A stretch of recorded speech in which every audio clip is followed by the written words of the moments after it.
Hier, je vous partageais un pronostic gratuit avec New York Knicks -1 contre Philadelphie qui est passé. Ce soir, on a 10 matchs en NBA, grosse émission en perspective. On voit tout ça juste après l'intro.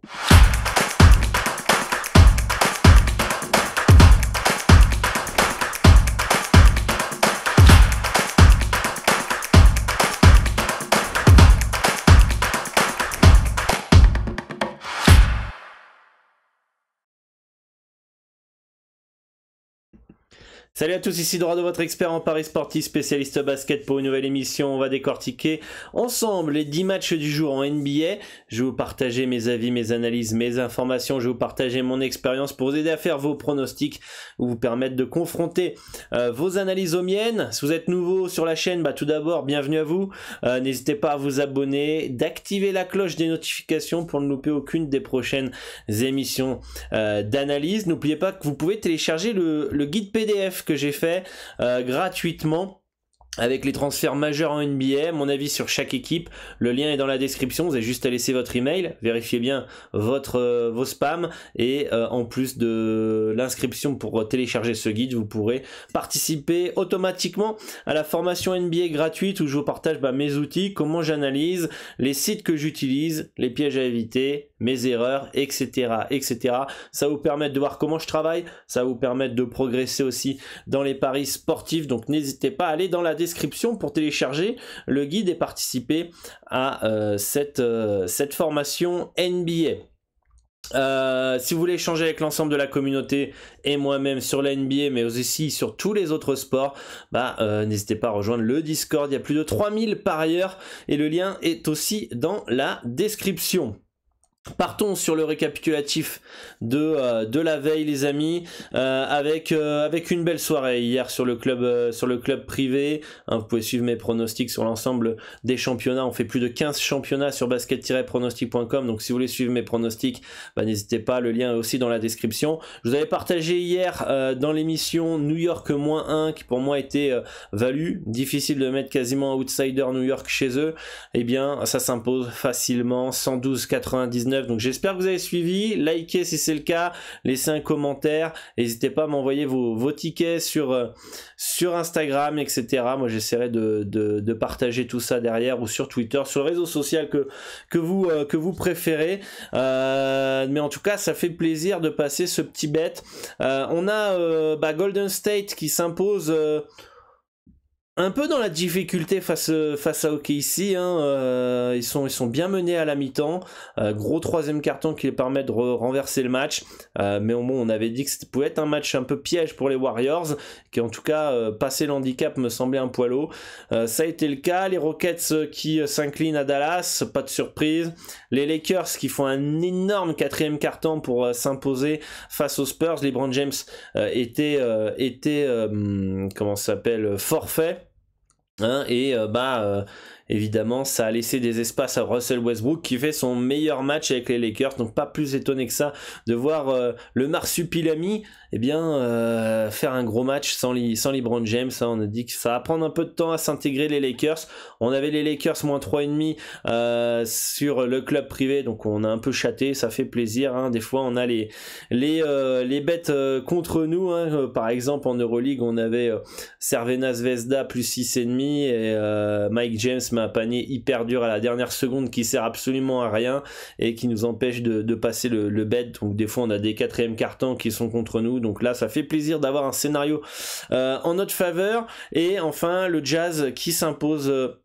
L'écart est un peu sévère en +12, comme vous pouvez le voir, il y a 11 points d'avance dans le quatrième quart-temps, donc ils ont fait la diff dans les 12 dernières minutes.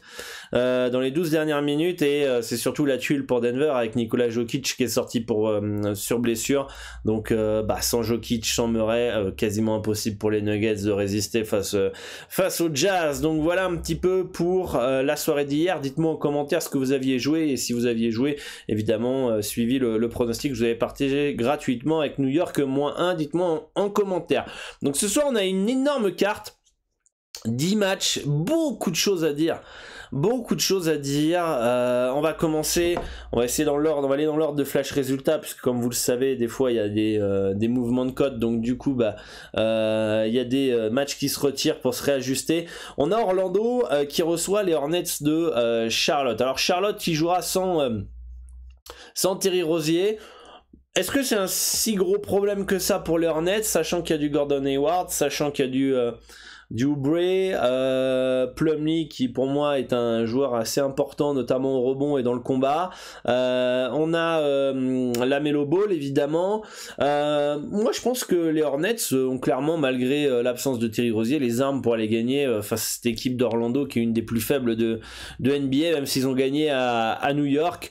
Du côté du Magic, bon on a Etuan Moore qui ne va pas jouer ce soir contre les Hornets. Michael Carter-Williams pas là, Fultz pas là, Isaac pas là, donc voilà, on aura du Mo Bamba, on aura comment il s'appelle, j'ai plus le nom, bah non, j'ai plus le nom qui me revient. Bon bref, il y aura les jeunes qui vont essayer de performer pour essayer de gagner le match face aux Hornets. Charlotte joue un gros rythme. Si les Hornets arrivent à imposer leur tempo, comme on a pu le voir face à Boston a galéré, Indiana, ils font un gros comeback dès que ça prend un peu chaud. Voilà, ça peut vite monter en besogne. Moi, Charlotte, je serais pas étonné de les voir taper ce soir le Magic. Après, c'est une équipe pour moi encore jeune, qui doit encore un peu prouver. Hein, ça fait une belle saison l'année dernière, ça a été accrocheur, là on peut le voir que ça se bat, ça lâche rien, etc. De là à dire, ok, Charlotte c'est fiable, ça peut mettre une branlée à Orlando, ils sont capables, mais de là à se dire c'est fiable, c'est sûr entre guillemets, vous m'avez compris. Ça va faire le taf à l'extérieur avec un âge de -5,5, -6. On n'en est pas encore là. Cependant, moi je pense que Charlotte a plus de talent. Je pense que Charlotte a un tempo, un rythme de jeu plutôt offensif. En tout cas, j'ai pas regardé les stats globalement, mais visuellement, c'est ce que ça court dans tous les sens finalement. Je me dis, s'ils s'imposent vraiment leur tempo, je pense que Orlando peut pas suivre. Orlando peut pas suivre offensivement et là on peut avoir une branlée. Donc j'ai clairement une préférence sur Charlotte -5,5 à 1,934 pour cette rencontre pour moi contre le Magic. Miami qui se déplace face à Brooklyn. Brooklyn, on l'a vu, hein, c'est James Harden, KD. Collectivement, c'est catastrophique. Ça me fait penser aux Lakers. C'est les deux gros favoris d'ailleurs pour le titre. C'est les deux équipes qui jouent le moins bien collectivement, c'est que de l'indiv. Vivement le retour de Kyrie Irving quand même pour les Nets, parce que ça va déjà apporter un peu plus encore d'individualité, comme s'ils en manqueraient pas, mais au moins je sais pas, même si c'est pas le meilleur des gestionnaires Kyrie Irving, je pense que c'est peut-être mieux qu'il y ait ces petites pénétrations un peu à la con qui permettent de décaler les défenses, pouvoir ressortir sur du KD ou James Harden, que James Harden ait moins la balle, tout simplement, ou des fois c'est vraiment que de l'ISO et c'est assez limité quoi. Et il suffit qu'autour les Joe Harris notamment mettre pas dedans, compliqué. Moi je pense qu'ils ont fait des erreurs, notamment cet été, à laisser partir DeAndre Jordan, à laisser partir Jeff Green. On a pu voir l'année dernière que Jeff Green avait débloqué beaucoup de situations. Au vu de ce que montre le début de saison des Nets, je pense que Miami a un coup à jouer. Un fort coup à jouer à Brooklyn. Je serais vraiment pas étonné de les voir gagner. Un petit 2,44 c'est assez tentant. Je sais même pas si on peut aller chercher un petit -1 quand même. Non, on peut pas. Un 2,44 en sec, Miami, ça peut se tenter.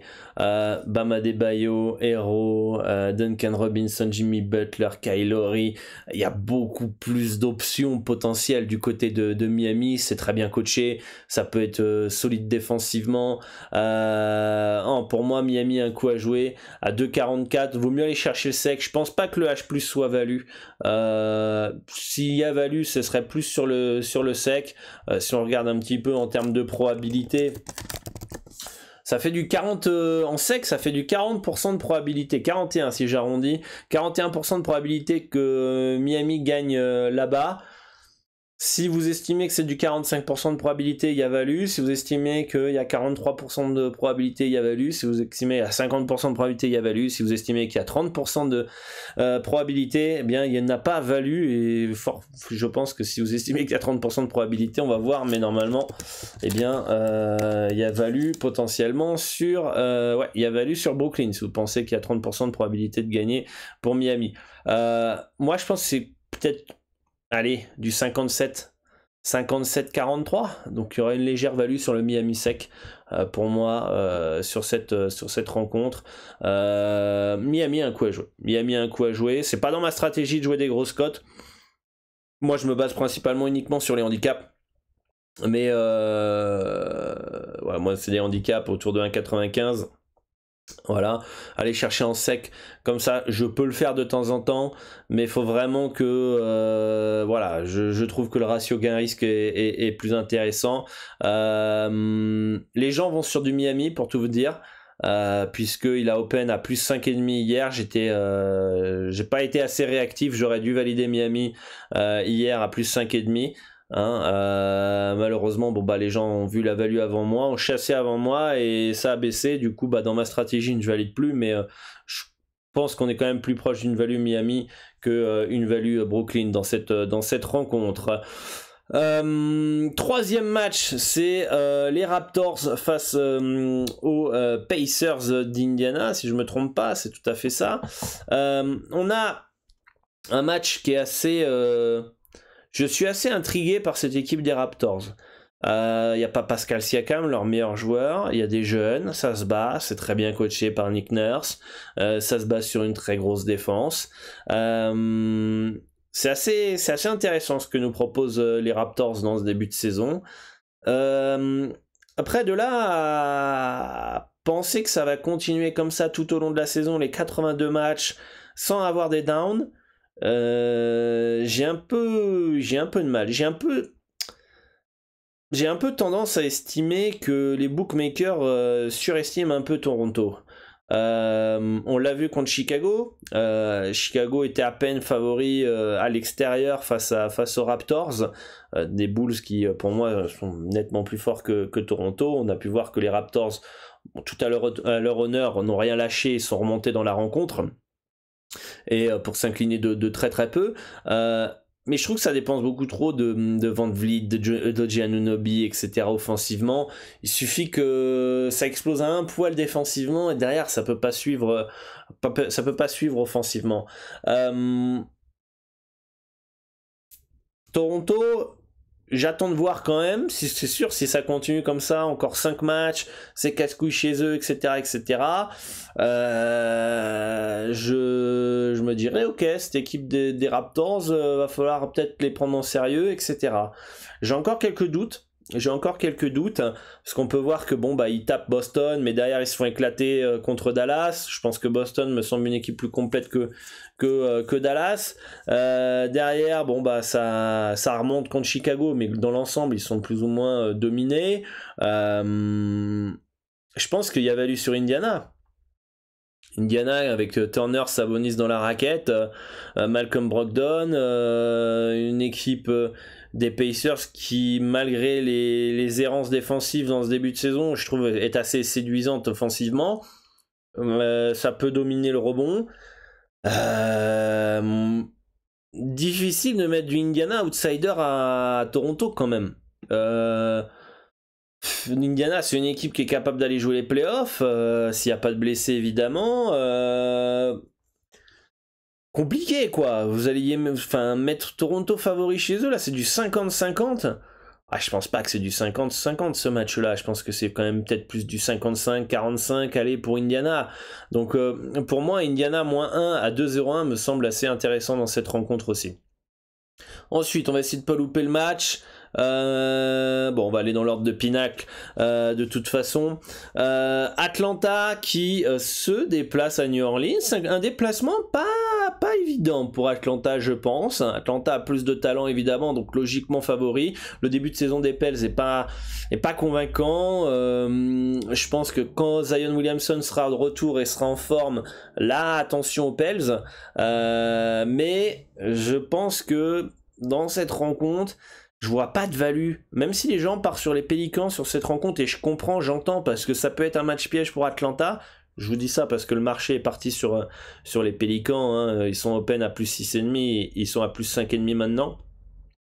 J'entends qu'on ait potentiellement une petite value sur les Pélicans. Mais il y a du Capella, il y a du Collins. Capella peut très bien limiter l'impact de Jonas Valanciunas. On a vu que pour gagner contre Minnesota, ils ont eu besoin d'un gros Valanciunas à 20 points, 20 rebonds. Et s'il n'est pas à 20 points, 20 rebonds et qu'on a un Ingram hyper irrégulier, est-ce qu'on peut pas vite avoir un match compliqué de la part des Pels? Possible. Après, de là à voir Atlanta dominer les Pélicans, un match facile, à sens unique, sans rebondissement, j'ai du mal. Donc c'est pour ça que j'aime pas du tout ce moins 5,5 d'Atlanta. Pour moi, c'est un beau no-bet cette rencontre.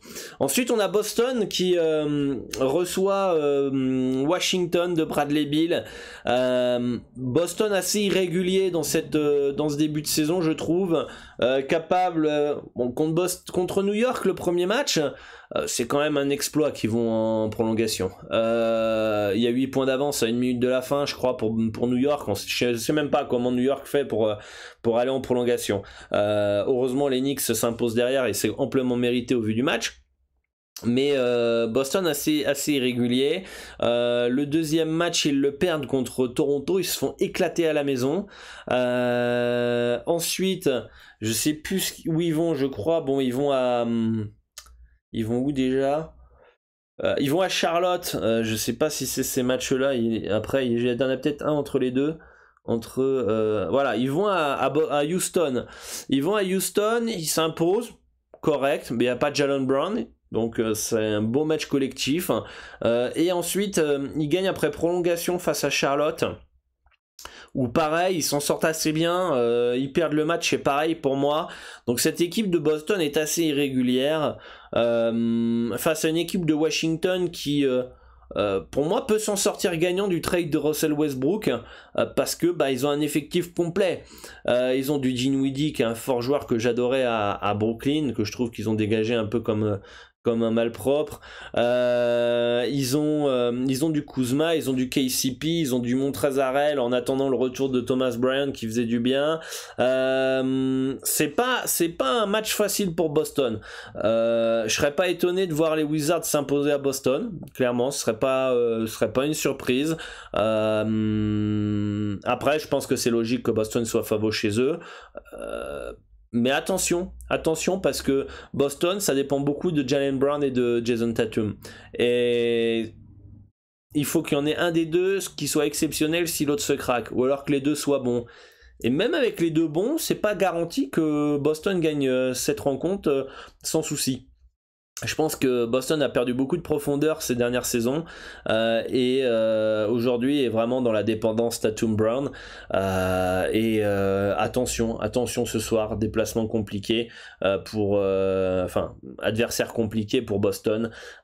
Pour moi c'est un bon no-bet dans cette rencontre, il n'y a aucune value pour moi dans ce match.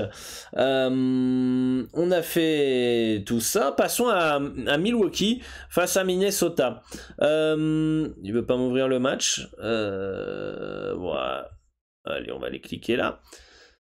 Milwaukee qui reçoit Minnesota. Donc il y a eu un petit road trip du côté des Bucks après San Antonio. Ils sont partis à Indiana. Là ils retrouvent la maison. Face à une équipe de Minnesota qui fait un bon début de saison. Milwaukee qui jouera sans Brook Lopez et Jrue Holiday. C'est à noter. Ils ont fait un très bon match face à Indiana sans eux. J'étais assez surpris. Je m'attendais à un déplacement très compliqué. Et finalement, ils ont répondu présent et sont imposés assez facilement à Indiana. Minnesota, énormément de talent. Karl Anthony Towns, Angelo Russell, Malik Beasley. Qu'est-ce qu'on a? On a Culver, je crois, qui est toujours là-bas. On a comment il s'appelle, Pat Beverley, qui est arrivé pour apporter un peu de... Parce qu'avant c'était des louveteaux, hein. Donc là, Beverley, il arrive pour transformer le louveteau en loup. Il y a qui comme joueur aussi? J'ai plus les noms en tête. Bon, on va utiliser le PDF. Est-ce que je l'ai toujours ouvert? Les noms. Putain, j'en oublie un aussi là. Et j'ai bien aimé son recrutement à ça. Ah bah, il y a Anthony Edwards évidemment. Anthony Edwards. Edwards qui est aussi excellent. Qu'est-ce qu'on a comme joueur que j'aime bien du côté de Minnesota, que je trouve peut énormément apporter? Tayshaun Prince aussi, qui peut débloquer certaines situations. C'est pas Culver qui est encore... Culver il est parti, c'est Okoji qui est toujours à Minnesota. Je trouve que l'équipe est intéressante. Je pense qu'il faut qu'il trouve encore que certains joueurs rentrent dans les cases, comme si les rôles n'étaient pas totalement définis, parce que bon, bah entre D'Angelo Russell, Edwards, Prince et Beasley, bon, ça, même au Koji, ça peut se marcher un peu dessus, donc attention à ça. D'ailleurs, le guide, hein, s'il y a des retardataires, vous pouvez le télécharger, hein, il est gratuit, il est le lien dans la description. Les Bucks partent logiquement favoris. De là, ce que ce soit un match facile à sens unique, encore une fois, je ne crois pas. J'ai pas assez confiance en Minnesota pour partir sur un plus 6,5. Pour moi, c'est un beau no-bet cette rencontre. Un beau no-bet. Bobo no-bet. Ensuite, c'est quoi le match qu'on n'a pas fait? Les Lakers qui reçoivent le Thunder. Non, qui se déplacent au Thunder d'OKC. Je vais regarder vite fait. Est-ce qu'on a des news? Non, on n'a pas eu de news. Je regarde les news, pourquoi? Et sachant que la cote des Lakers fait que de baisser, certains sont en train de spéculer déjà d'avance l'absence potentielle de LeBron James, qui était forfait hier soir face à San Antonio. Les Lakers ont fait le taf, ont gagné. Ce soir, ils n'ont pas besoin de LeBron James pour gagner à OKC, je pense. Donc, ils devraient encore une fois être forfait. Je pense. Moi, je suis les Lakers, je prends pas de risque avec LeBron James ce soir face au Thunder. On a un back-to-back avec en plus une prolongation hier. On a eu un Anthony Davis qui était touché. Je sais pas si ceux qui ont été sur le Discord, hein, et qu'on a suivi le match ensemble, hein. Donc n'hésitez pas à rejoindre le Discord si vous voulez suivre ensemble les différents matchs. On a pu voir qu'à un moment Anthony Davis, je sais plus si c'était au début de la prolongation ou fin de la période du temps réglementaire, où on peut voir qu'il se tient le genou, etc. Bon, il était chaud, donc peut-être qu'il a continué à jouer, à voir s'il y a les douleurs aujourd'hui. Potentiellement, il peut être forfait aussi si c'est plus grave qu'on peut le penser. Ils prendront aucun risque avec Anthony Davis contre OKC, mais clair et net. Donc je pense que il peut y avoir de l'absence du côté des Lakers. On a du Russell Westbrook qui retrouve son ancienne équipe, hein, le Thunder d'OKC, donc il risque d'être motivé. En plus, à mon avis, le match d'hier lui a donné confiance. Attendons les infos sur cette rencontre et adaptons-nous, voyons de ce que peut nous proposer le marché derrière en fonction des informations. Si LeBron James joue, Anthony Davis joue et Russell Westbrook joue, un moins 6, ça me semble pas très cher payé quand même pour les Lakers, même s'il y a back-to-back, même s'il y a une prolongation hier. Ça va, même avec même en tong, je pense qu'ils peuvent gagner de 6 points s'ils ont envie contre le Thunder de KC. Bon, après, les Lakers, c'est quand même très catastrophique collectivement aussi, donc faut pas s'enflammer non plus. Mais bon, en tout cas, sur le papier, un moins 6, ça semble au complet. Les Lakers, ça semble pas mal. Donc je pense qu'il y a, à mon avis, il va y avoir des absences ce soir. Les books vous offrent pas des handicaps comme ça par hasard. Donc à mon avis, il y a LeBron James au moins qui est pas là. Si c'est pas LeBron James, c'est Anthony Davis. Voilà, mais a priori, il y en a un des deux qui sera pas là ce soir. Donc pour moi, on attend les infos sur cette rencontre. Les Suns qui reçoivent une équipe des Kings assez séduisante. Les Suns par logiquement favoris, hein, devraient s'imposer ce soir face à Sacramento. Mais c'est un match à pas prendre à la légère. C'est un match à pas prendre à la légère pour Phoenix, parce que si tu commences à te dire oh, on perd de 5 points à la fin du premier quart-temps, c'est pas grave, c'est les Kings, on a été en finale l'année dernière, on a le temps. Et puis qu'à la mi-temps, t'es mené de 7, donc c'est pas grave, c'est que 7 points, on est moins de 10 points, etc. Et puis tu peux vite comme ça avoir un petit match piège pour les Suns, et puis finalement, si vous prenez le -8, il passera vraisemblablement pas si vous avez ce scénario-là. Sacramento est une équipe depuis des années qui a du talent, qui fait vraiment rien, qui va vous faire chier en tant que parieur certains soirs. Est-ce que c'est un des soirs où ils vont faire chier? Potentiellement, je serais pas surpris que les Kings accrochent Phoenix, comme je serais pas surpris de voir les Kings faire exploser, tout simplement. Je pense pas qu'on ait de la value du côté des Suns. Je pense que si on a plus une value, ce serait du côté de Sacramento. Du moins, on serait plus proche d'une value Sacramento qu'une value Phoenix. Dans tous les cas, pour moi, c'est plutôt bien placé. J'ai un no-bet sur cette rencontre. Deux équipes qui peuvent qui peuvent courir. Ça peut partir dans tous les sens. Ça va scorer. Je pense pas qu'il y aura une énorme entre guillemets défense. Il y aura du rythme et à voir comment finalement les Suns prennent cette rencontre au sérieux ou non. Et puis Sacramento, je les ai déjà vus. Sacramento, c'est une équipe, je les ai déjà vus aller gagner par exemple. Je les ai déjà vus gagner à Miami, à Indiana, tout ça de suite. Ils sont en road trip. Je crois que je les ai déjà vus. Je crois qu'une année ils gagnent à Indiana, à Milwaukee, à Miami, à Orlando et peut-être à Atlanta. Donc là, tu dis, waouh, cool, les Kings, c'est bon, cette année, ils vont enfin percer, peut-être aller en playoff, etc. Ils retournent chez eux. Chez eux, ils vont jouer je sais plus, qu'est-ce qu'on pourrait avoir comme équipe. Ils vont jouer du Cleveland, ils vont perdre. Ils vont jouer du Brooklyn quand ils étaient nuls, ils vont perdre. Ils vont jouer du Détroit, ils vont perdre. Et ils vont avoir 5 défaites de suite à domicile comme ça contre des équipes qui ont totalement flingué quoi. C'est les Kings, c'est comme ça. Donc faites attention avec eux. On a l'impression que quand ça joue des gros, ils sont un poil plus motivés que quand ils jouent contre des équipes de merde. Voilà, donc pour moi c'est un no-bet sur cette rencontre, mais j'avais envie de vous partager cette petite anecdote sur Sacramento pour ceux qui découvrent la NBA, parce que chaque année il y a des nouveaux qui s'intéressent à la NBA. Ben voilà un petit peu la présentation des Kings, et je rigole pas. Je crois que ces 3 dernières saisons ils ont réussi à les gagner à Miami, ce qui est un déplacement qui est très très compliqué. Il y a beaucoup d'équipes qui se font laver à Miami, notamment le champion qui s'est fait laver là-bas, et les Kings ils vont réussir à gagner ces dernières saisons là-bas. Bon bref, Portland qui reçoit des Grizzlies en road trip, une petite équipe de Memphis qui après un premier match à Cleveland c'est coltiner les deux de Los Angeles, et qui maintenant se déplacent. Je crois même qu'ils ont pas été à Golden State aussi, ou à mon avis ça va pas tarder à aller à Golden State. Vérifions ça vite fait, mais a priori oui je pense. Non, ils ont eu Cleveland, ils ont fait les deux Los Angeles, et ils vont cette fois-ci à Portland, et peut-être qu'après iront-ils à Golden State avant de rentrer à la maison. J'ai pas le calendrier. Portland qui vient de se faire laver. Donc les Grizzlies ont gagné à Los Angeles 120-114, et les les Blazers sont fait exploser face aux Clippers 116-86.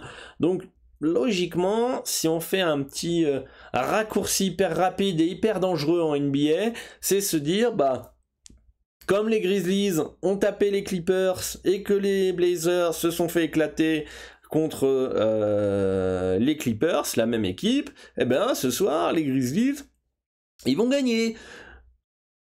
La NBA, si ce serait ça, ce serait un peu trop facile. Et globalement, c'est pas aussi logique que ça. Portland à domicile, très léger favori, ça me semble normal. Est-ce qu'on pourrait mettre plus bas la cote de Portland? Peut-être qu'au vu de la saison, oui. Enfin, plus haut, par exemple. Le handicap plus bas, mais la cote plus haute. Est-ce qu'on aurait pu mettre, par exemple, un 50-50, cote à un 925, un 925 ou un 952, voilà, 50-50, les deux équipes. Non, je pense pas.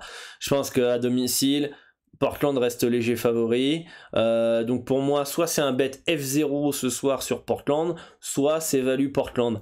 Je les vois réagir après une telle branlée. Damian Lillard a été catastrophique.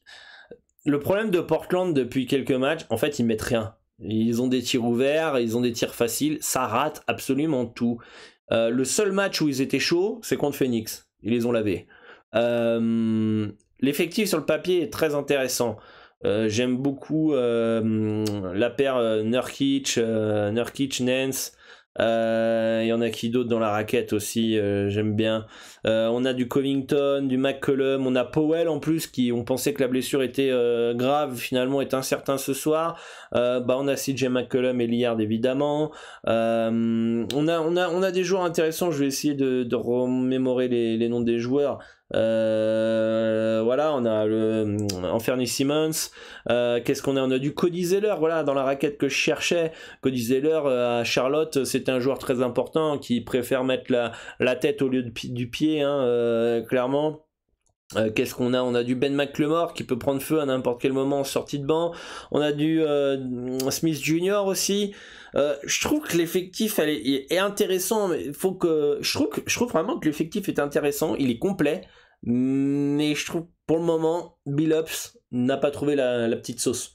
La mayonnaise elle a pas pris encore, c'est exactement ça, la mayo n'a pas encore pris à Portland parce que dès qu'elle va prendre, je pense que ça va être une équipe très chiante à jouer et voilà, et le problème c'est que la NBA, c'est pas parce que tu viens de te faire éclater par les Clippers que tu vas faire exploser tous les soirs.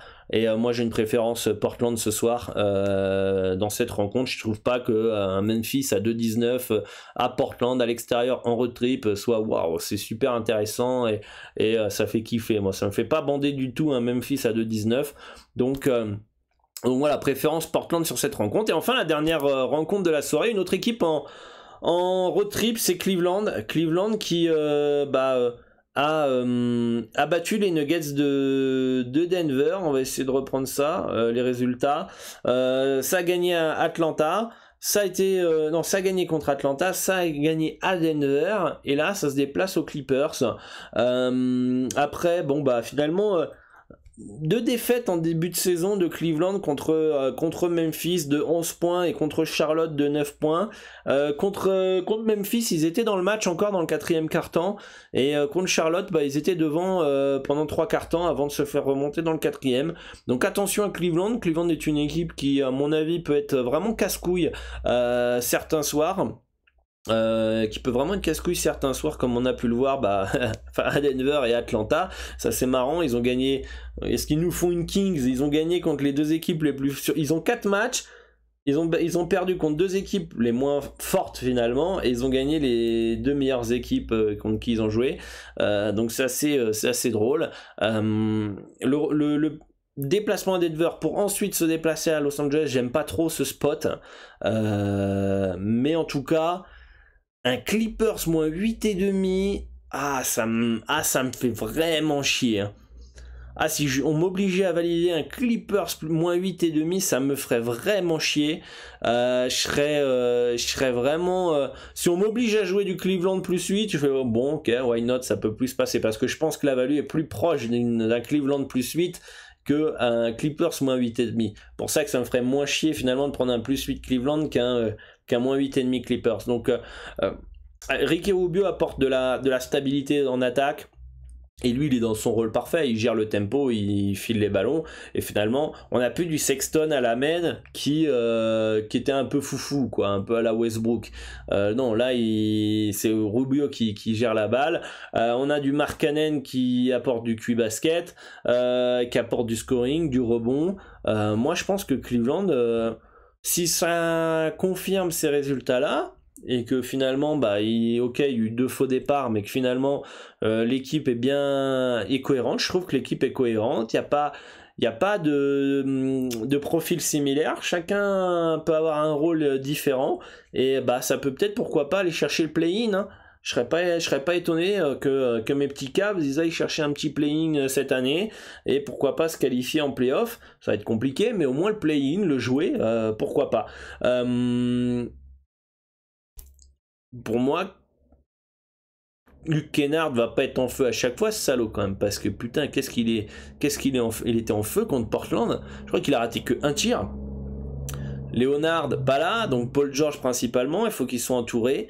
Alors, je pense qu'un petit Cleveland plus 8, on est plus proche d'une value Cleveland plus 8. Donc voilà un peu les amis, pour faire un petit récapitulatif match par match, par préférence Charlotte moins 5,5, vous pouvez tenter du Miami à 2,44, préférence Indiana à moins 1 à 2,01, Atlanta, Pelican, no bet, Boston, Wizards,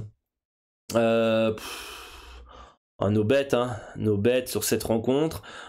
Si vous voulez tenter du Wizard, why not, hein, why not, ce serait pas déconnant, mais je suis pas plus que fan de ça. Je préfère quand même tenter un Miami quasiment pour la même cote qu'un Washington. Les Lakers, ok, si on attend les informations évidemment entre LeBron James et Anthony Davis après le back-to-back et la prolongation hier soir. Milwaukee, Minnesota, un no bet. Sacramento qui se déplace à Phoenix, préférence quand même sur Sacramento plus 8. Portland, Memphis, préférence Portland moins 2. Et enfin Cleveland face aux Clippers, préférence Cleveland plus 8. Donc voilà, dites-moi en commentaire ce qui vous intéresse les amis. Encore une longue vidéo aujourd'hui et j'espère que vous kiffez, donc lâchez un gros like. On se retrouve sur le Discord pour échanger sur l'ensemble de la soirée, sur l'ensemble des matchs. Je fais une grosse bise, bonne chance pour vos pronostics et à très bientôt. Ciao ciao.